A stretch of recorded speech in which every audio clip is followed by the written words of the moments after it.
everyone, and welcome into a new edition of Player Spotlight. Today, I'm joined by none other than ScaryD, solo laner for the Pittsburgh Knights, and current reigning world champion. So make sure you guys put some respect on his name. Ronnie, thanks for taking the time out of your busy day to come and talk to us. Normally, we start our Player Spotlights by going back and talking about the early years of our SMITE pros. So talk to me about where you grew up and if you have any siblings or anything like that. Yeah, so I was actually born in Massachusetts, in Boston, but most of my life I grew up in Florida, near Tampa, if you know where that is. Mm-hmm. And yeah, I have one little brother too. Me and him used to play a bunch of video games growing up. But yeah, pretty my whole life I bounced back and forth between those two states, Massachusetts and Florida. I'd go to school at like both of them basically. I think one year I'd go to Florida, and then next year I'd go to Massachusetts. But yeah, no, I just mainly grew up in Florida. That's where my roots are, I guess. And do you like it that way? You know, you were like the kid who was coming in and leaving. Everyone was like, "Yo, what happened to Ronnie?" No one knows. And then he's back like 2 years later. You know, it was cool in elementary school. Yeah, but then in middle school, when I switched again, I went to a different school. I lost all my friends basically, and I had to make a bunch of new friends and stuff. And that's pretty much when I got into gaming and stuff too, because I pretty much became like antisocial and stuff for a little bit because I didn't like meeting new people and stuff at the time. So I just like switched to games and stuff as like an outlet, I guess. And when I was younger though, like in elementary school, I was a lot more active, and I went outside and stuff and played sports and stuff. But what type of sports did you like to play? I played a lot of baseball actually when I was a kid. I was in like the little league or whatever, and we're the #1 team for the county I was in or whatever. Ooh. We never went to like nationals or anything, but it was a ton of fun. We had like a celebration party and stuff. Like we all went to the coach's house or whatever. It was really cool. But that's really cool. Mainly, what mainly position baseball. did you play? What were you locking down? Whatever, the first base. Yeah. Yeah. Catching the ball. That's about it. Big power hitter. That's that must have been you. You know, that's usually the first baseman stereotype. I mean, were you hitting dingers? Sometimes. There's one kid on our team who always hit like a home run almost all the time. It was actually crazy, but I hit them sometimes. I wasn't the best. That's all right. You were the glue guy, I'm sure. You know, the locker room sort of dude. I kept the team together. Mm-hmm. Yeah, exactly. Without me, it'd fall apart. You said in middle school is when you really started gaming a whole lot more. What types of games were you playing at that time? Well, at that time I got into what's it called, Super Smash Brothers 64. Yep. The Nintendo version, because there's a program on the computer called Project 64, and it lets you play online with Nintendo 64 games. And I joined like these servers and stuff and play with like a bunch of people across the world and stuff. And you just like 1v1 each other, 2v2s. 2v2s were my favorite. That was so much fun. Teams and Smash is so much fun to me. But yeah, I'll just do that, and like the top players in the game of the 60, it wasn't like that big of a game because it's like obviously the 64 version, but like the top players in the game would come to the servers and stuff, and that's when I got like my first taste of competitiveness, I guess. And it was really fun to me. Like when you're in those intense moments and you feel the adrenaline in you, it's just so intense. It's a good feeling. I mean, not if you lose, but. Yeah, of course. But I mean, I'm sure you were taking home those dubs. How did you figure like? You telling me that now, I'm like, oh, that sounds kind of cool, but I had to figure out like how to join these servers. Like, I'm just not that much of a computer guy. You were figuring out how to join these servers in middle school? I mean, I didn't. I had a lot of help with it because I played it's kind of weird. I played, Tron, like the little light beamer game. You have a wall behind you. I played that online. It was like a little multiplayer game, and I played that with like a couple people. And one of the guys on there, he actually we became like good friends, and he ended up like telling me about Project 64 to play those games and stuff, and he just like set me up with all that, how to join the server, what to type in and stuff. Because it wasn't like high tech. You had to type in like an IP address and stuff, and it was pretty annoying. But I had someone to help me with all of it.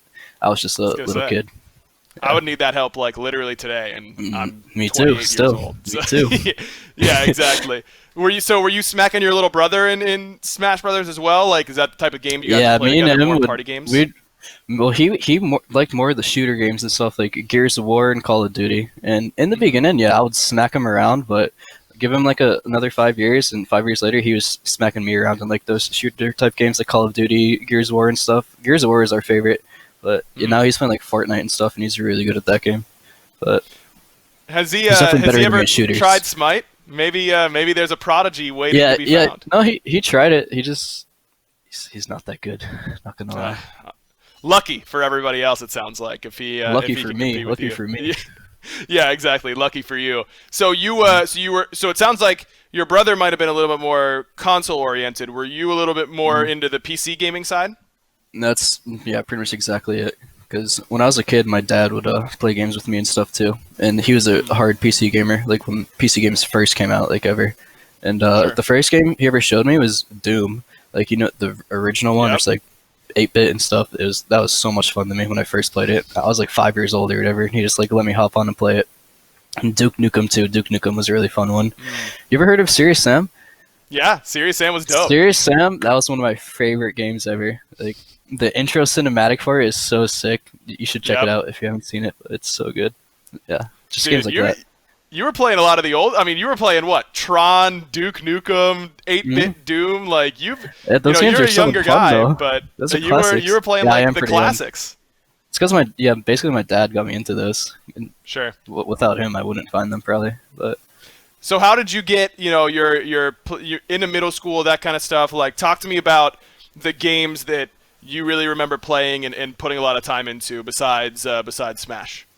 besides Smash, I mean, nothing. I played a lot of games still, like other games, obviously, but nothing was as competitive as that. Like where I tried as hard. All the other games, like I'd play Halo on the Xbox with all my friends from school, and we just go in like Forge mode and play custom maps and stuff, like Fat Kid, King of the Hill, and Duck Hunt. Those games are so much fun on the Xbox, like the custom maps in Halo. And on Call of Duty, you play like cops and robbers and stuff with a like huge lobby, like 16 people.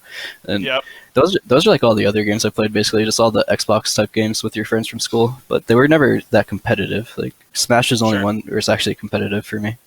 'Cause that's like the first game. Sorry, did you play a whole lot of Mike Myers? That was my friend group's favorite COD. Yeah, game. one guy in COD has a knife and you're just running for your life from it. That was so much fun too. Yeah, that was one of my Mike favorites. Myers was an old classic for sure. That was a classic custom game mode. So you're It was so playing. scary. Most of the time, it's just like you're chilling. It sounds like. How did you get from playing a whole lot of Smash on PC and doing that kind of stuff to finding Smite? What was your introduction into Smite? Yeah, in end of middle school, my one of my really good friends, Dimitri, he found this game called Smite. He had a beta code. It was when Smite first came out, and he had a beta code for it, and he gave me one too because he wanted to play with me. It was me and like a big group of friends. We all started playing Smite, and it was a ton of fun. We were just playing it, and I just liked it a lot. But eventually, like we played it for like a couple of years, right? And then a couple of years down, they start playing it less and less, and I'm still playing it just as much though because I like it. And then it turns out like I happen to be really good at the game too, because the main mode I used to play was Joust 3v3, and I would do like the tournaments and stuff for that, like for gems and stuff. And anytime like you see like Barracuda, Jeff Hinda, and like Anister sign up, it was like a huge moment. We had a chance to like prove ourselves like against like pro players, and every time we played them, we just like, lost so badly. But back then too, I would play against Paul. Paul was like my rival in 3v3. He was like on a really good 3v3 team. Same with Neil too. Neil, Jacob Malfoy, and Bacon, I think his name was. Yeah, and those three were a really good 3v3 team too. But man, it sounds like PK. You guys would dominate if there was like a 3v3 league at this point. Like you, Paul, and Neil would have to be the stars. Yeah, we're Joust legends. We're the OG Jousters from a long time ago. I think maybe Twig, but just from the duel background. But other than that, man, I mean, yeah, Twig was like the best duel player back then. But he also played in EU, so we never had a chance to play against him. So you were paying attention to the pro scene at that time, like you knew the Barras and Andys of the world. Oh no, I only knew about them because they played Joust. Honestly, I didn't know like anyone else really. I mean, when I saw the World Championship, I watched that, and that was really cool. I was never really that into it. Like I didn't really watch it that much. It was actually Meerkat is the one who got me into the SPL to begin with, because I like eventually, I started playing Conquest just like expand like my horizon on Smite, I guess. And I was playing a ton of ranked, and in ranked, like I guess Meerkat like saw me, players thought I was good and stuff, and he had to go to he had to take like an assignment or do like a quiz or something, some type of test for college, and they needed a substitute solo laner for one of their games, and then Meerkat thought I was good. He just asked me, like he messaged me one day. He was like, hey, can you play for us? We need a sub for our SPL match. And I was like, yeah, sure, why not? I was like, that sounds like a lot of fun. I did like a week of scrims with them, and that went really well. And then I played the SPL match, and that went really well. And then after that, I just got picked up by Elevate with like Mytheria and stuff and all those guys. Gumi and Yankee. I was gonna say, so that was your first competitive experience scrimming to play in SPL later on that week? Was that like your first scrim that you had? Yeah, ever like actual competitive thing. Wow. Yeah, yeah. That is crazy. I mean, I played so a ton of nuts. ranked though, so I guess that was kind of competitive, but nothing with like an actual team. You know, like Sure. five people you're in comms with. So that was what season? That would have been season 2 for COG, I'm guessing. I don't. I have a bad memory. I don't know, but it was COG. Yeah, it was. I know it was COG. Yeah. Okay. You got Yeah, that right. I think it must have been. I think it must have been around that 'Cause, time. yeah, it was Meerkat, Bickham, Homie Faye was support, Bickham was jungle, and then I forget who the other players were. But yeah, that was the COG team. Yeah, I think it might have been not. I don't know. Yeah, fair enough, fair enough. So you joined that Elevate squad. Mifflin was on it. You just met his old name for newer viewers. Yeah, he Used to was. be He was the Bavaria. first SPL jungler I ever played with, and he ended up kicking me at the end of the split too. Wow. And now every time you're listening back to one of his casts, you're probably like, man, what a dude.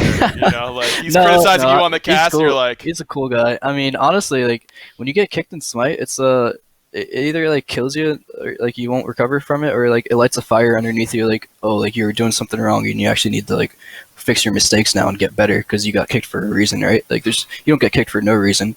So it's like a eye opener. Like it wakes you up. It's like, oh, I need to be doing this better. Like I need to be more serious about this so I don't get kicked again. Basically.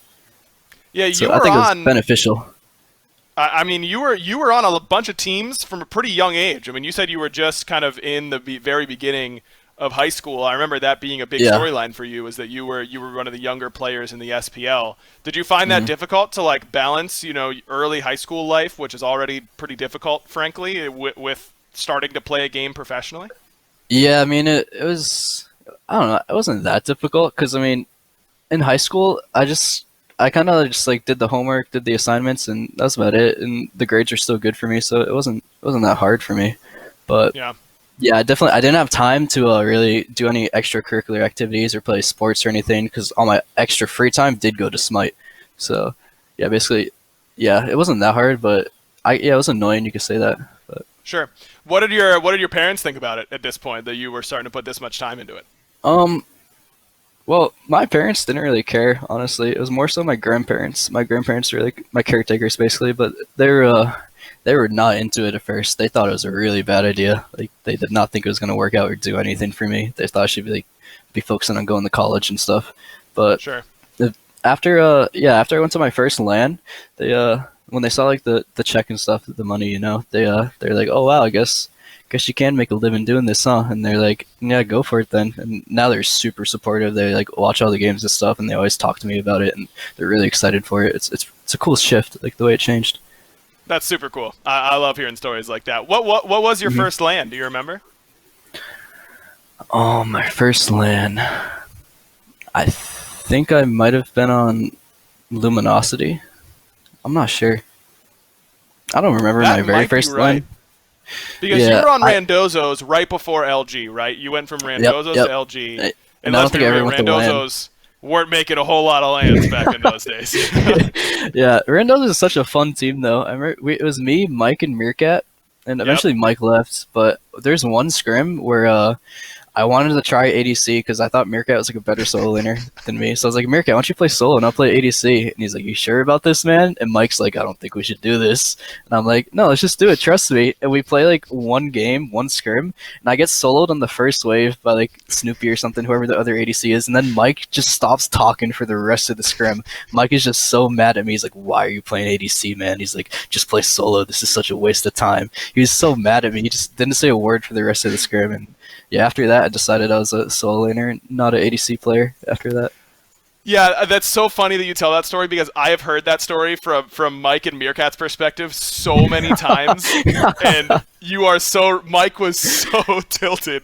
He tells me, I don't want to put Mike words in his doesn't mouth, get mad. no, he usually does not get mad like that, but he was saying that he told you exactly how the lane was going to play out. He was like, okay, Ronnie, listen, they're going to get wave 1 pressure. You need to play back. We're just going to play for wave, all this kind of stuff. And then he said you hard int wave 1, and he was just mentally shattered after that. That's basically the gist of I his think side. that's more so on him because I did come back kind of. I was making some plays and after that point, but he just let the first death get to him too much. I don't know.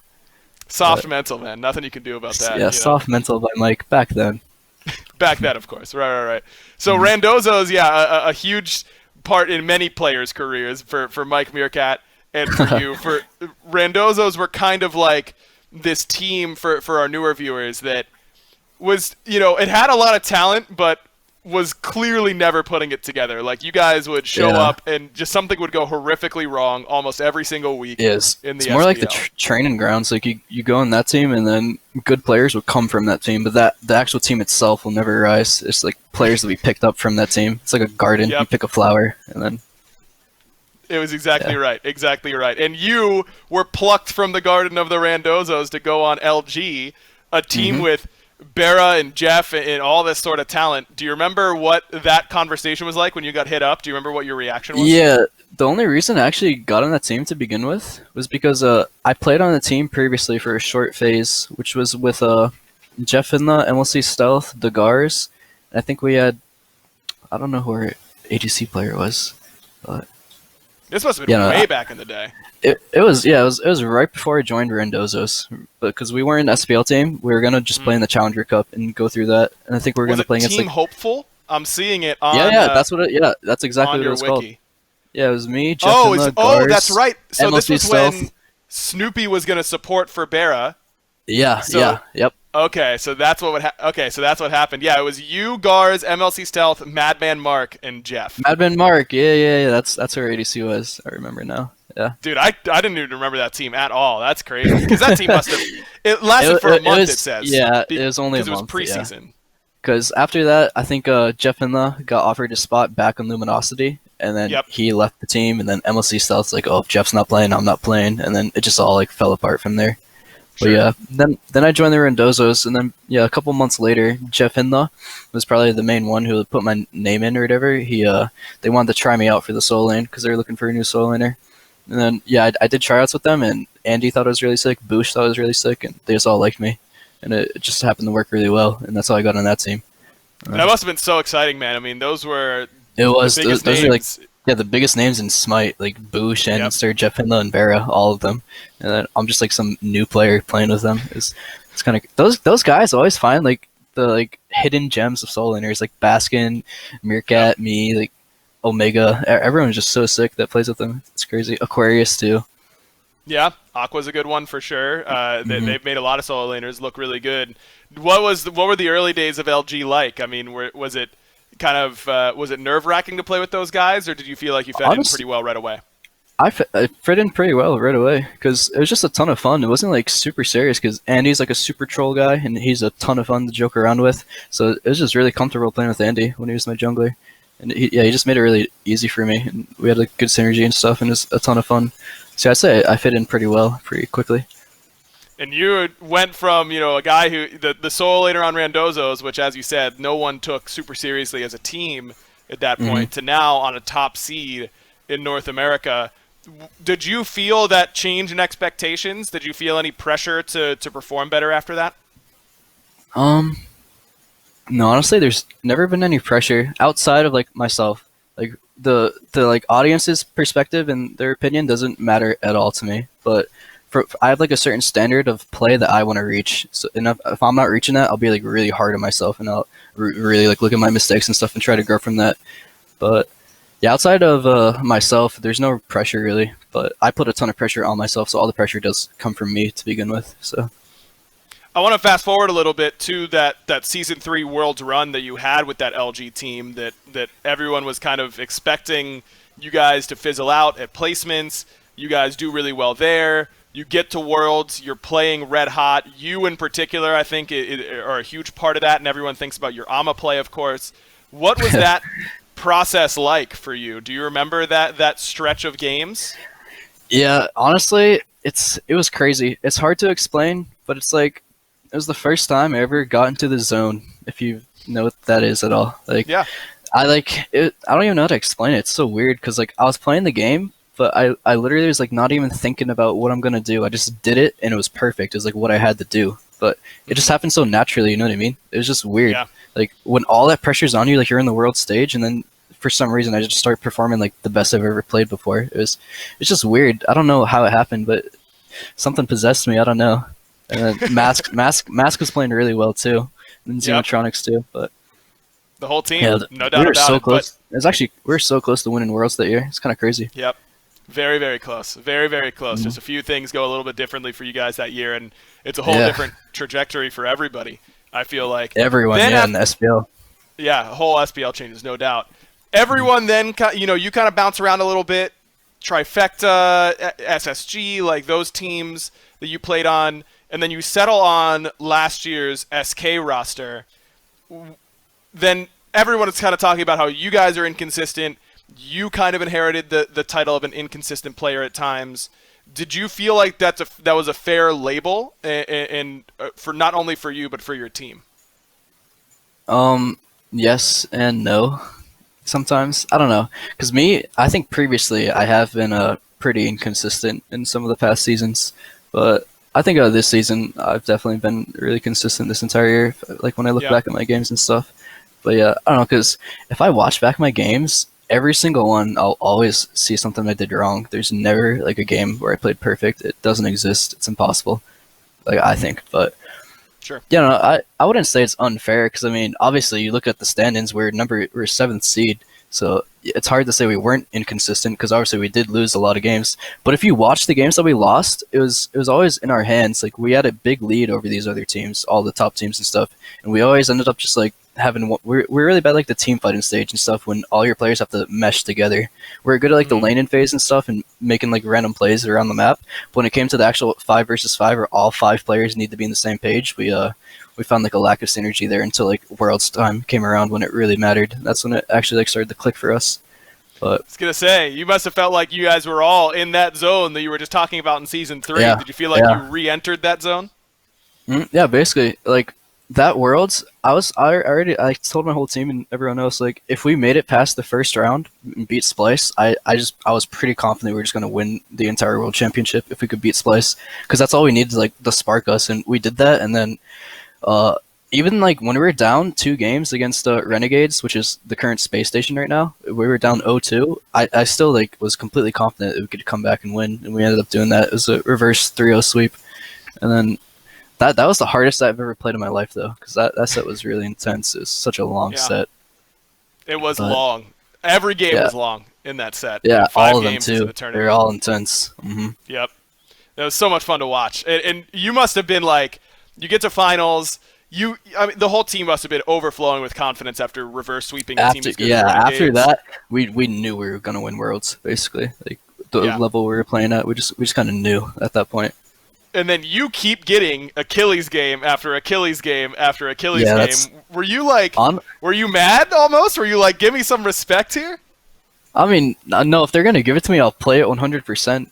Honestly, like, I don't know if you noticed, but the biggest reason we played it was because everyone was playing Khepri, and the execution is really strong in the Khepri. That's the biggest reason we were picking it.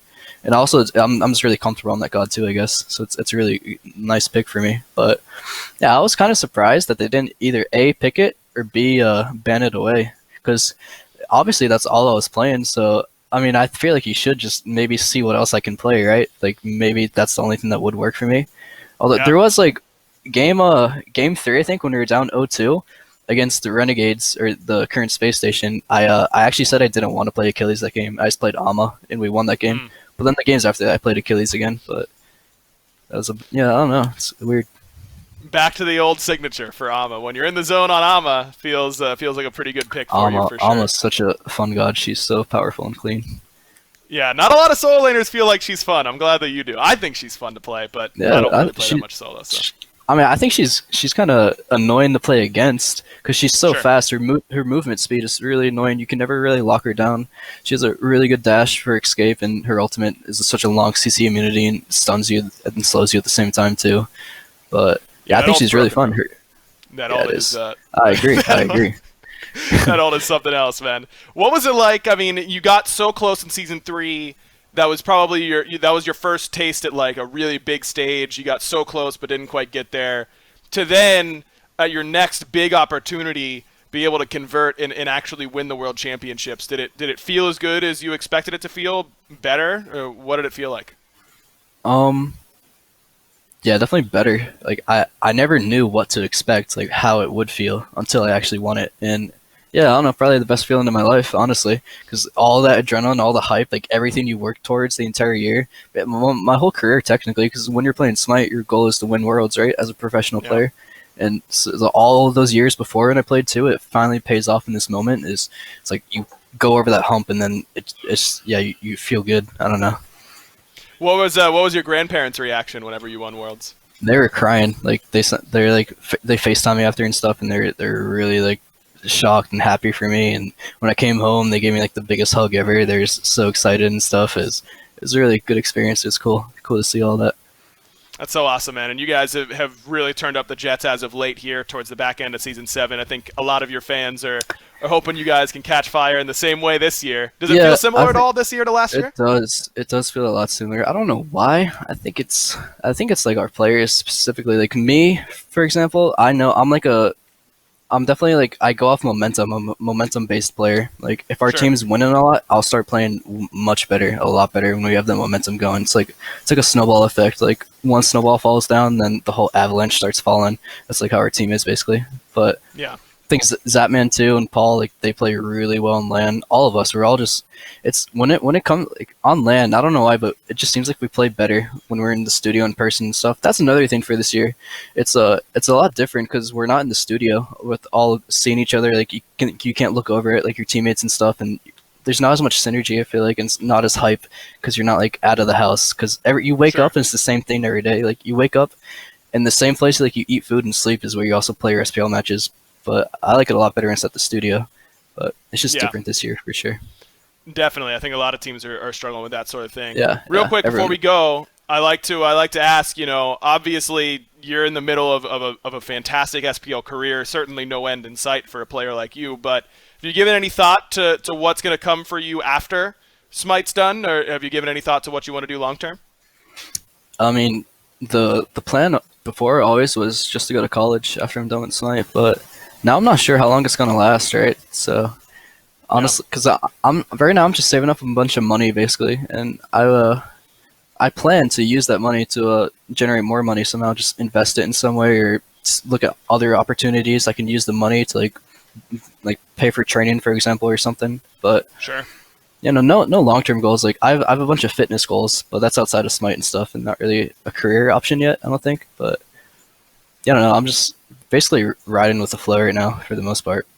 You gonna be looking like Cullen pretty soon here, Scary? Is that the plan? Give me a full year, and I'll look like a Cullen.